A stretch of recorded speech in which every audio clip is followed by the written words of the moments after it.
Hello everyone, আসসালামু আলাইকুম। কেমন আছেন সবাই? আশা করছি ভালো আছেন। আপনাদের দোয়া ভালোবাসা আমিও ভালো আছি। আজকে অনেক দিন পর আবার চলে আসলাম আপনাদের মাঝে একটি ব্লগ নিয়ে। আশা করি আজকে ব্লগটি আপনাদের কাছে ভালো লাগবে। যদি ভালো লাগে থাকে প্লিজ প্লিজ প্লিজ চ্যানেলটা সাবস্ক্রাইব করে পাশে থাকা বেল আইকনটি ক্লিক করে আমার ভিডিওটির সাথে থাকবে। আজকে আমি বাসা ক্লিন করার আমার বাসাটা কিভাবে পরিষ্কার করলাম, গুছিয়ে পরিপাটি করলাম তা আপনাদের মাঝে শেয়ার করব। আশা করি আপনাদের আমার এই ব্লগটি ভালো লাগবে।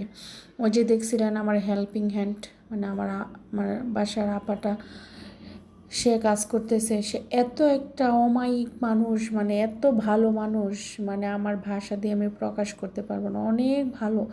সে আমার বাসাতে এত সময় দেয় এবং আমার বাসাটা খুব পরিপাটি করে এসে আমিও তার সাথে হেল্প করি, সে পরিপাটি করে গুছিয়ে দিয়ে যায়। আসলে সে অনেক অমায়িক মানুষ, তার মন মানসিকতা অনেক ভালো। আমি কালকে আমাদের বাংলাদেশে পবিত্র মাহে রমজান 2 তারিখে, কিন্তু কালকে তো আমাদের এশারের পর তারাবি পড়বে, আমাদের বাংলাদেশে তারাবি পড়বে এবং ভোরে সেহেরি খাবে। আমি সেই রমজান উপলক্ষে আমার বাসাটা একদম ক্লিন করলাম। যাই হোক, পুরোপুরি বাসাটা আমি ক্লিন করা দেখাতে পারলাম না, কারণ আমার বাচ্চা আছে, তো আমার বাচ্চাটা খুবই বিরক্ত করে। তারপরও আমি শেয়ার করলাম। দেখেন, আমি মাত্র গোসল করে আসলাম, তখন রাত্র বাজে 9টা, আর আমার হেল্পিং হ্যান্ড আপা গেছিলো রাত্রের 8টা বাজে, ওনার আসছিল বিকাল 4টায়। আমি গোসল করে ভাবলাম আমি যেহেতু কাজ করলাম তা তো ভিডিও করতে পারলাম না, তাই আমি বাসাটা কিভাবে গুছিলাম তা আপনাদের মাঝে শেয়ার করব। দেখেন আমার বাসাটা কীভাবে গুছাইলাম তা।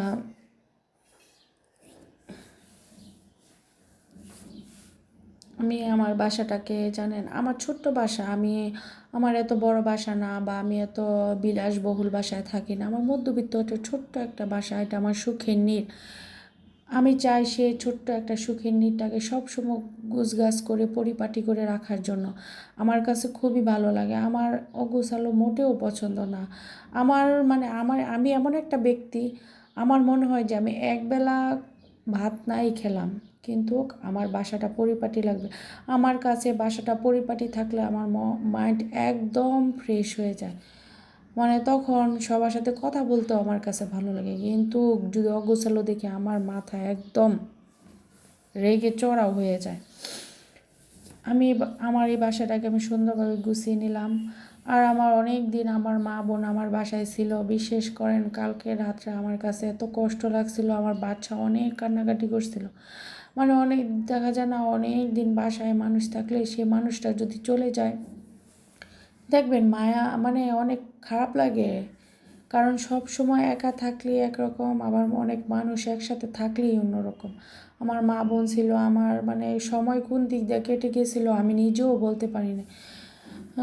এখন কালকে চলে গেছিলো, সবারই তো রমজান আছে, বাড়িতে কাজকর্ম আছে, গোছানো গাছানো আছে, সবারই তো সংসার আছে, এর জন্য তারা চলে গেছিলো।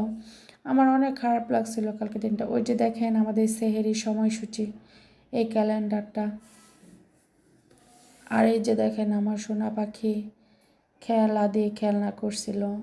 আমি ভাবলাম আমার এই বাবাইটার ভিডিওটা একটু মানে আপনাদের সাথে শেয়ার করি। সবাই মাশাআল্লাহ বলতে ভুলবেন না, আমার এই সোনা পাখিটা খেলা করতেছে।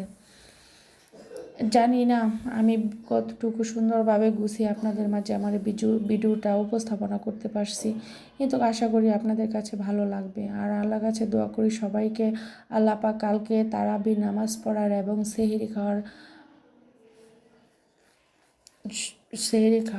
আল্লাহ পাক সবাইকে সুস্থতা দান করে, সবাই যেন সেহরি খেতে পারে, তারাবি পড়তে পারে এবং রোজা রাখতে পারে।